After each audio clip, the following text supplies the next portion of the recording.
What's up everyone? Ryan here. In our last video, we built an incredible realistic avatar of ourselves in HeyGen. It looked perfect, but it sounded like a robot. That's a huge problem. A realistic avatar with a generic voice breaks the entire illusion and will kill your conversions. Today, we fix that. By the end of this video, you will have a perfect AI clone of your voice, ready to make your avatar sound exactly like you. Alright, no time to waste. We're going straight to the industry leader for this. Open a new tab and go to ElevenLabs. Once you're in, find the Voices tab. Click it. Now you're looking for the option to clone a voice. Let's go. Okay, you've got two main paths here.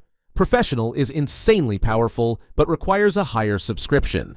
For our mission today, which is all about speed and efficiency, Instant Voice Clone is our weapon of choice. Click that one. Now, this is the most important step. It needs a sample of your voice. Upload a clean audio recording. I'm talking no background noise, no music, just your clear voice. Give your voice a name so you can find it later. Add the info, and click Save Voice.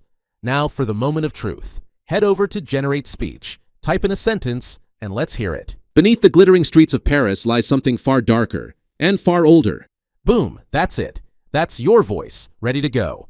Now that our voice is officially cloned, in the next video, we're going to integrate this directly into HeyGen to build a lightning-fast, fully automated workflow. You now have a perfect digital you, the look and the sound. This is an infinitely scalable creative asset. But what do you make it say? How do you know which message actually converts? That's the problem Vibelets solves. You can test 10 ad scripts with your new voice clone, and Vibelets will track the real-time performance to show you what's actually making money. You build the creative, Vibelets provides the intelligence.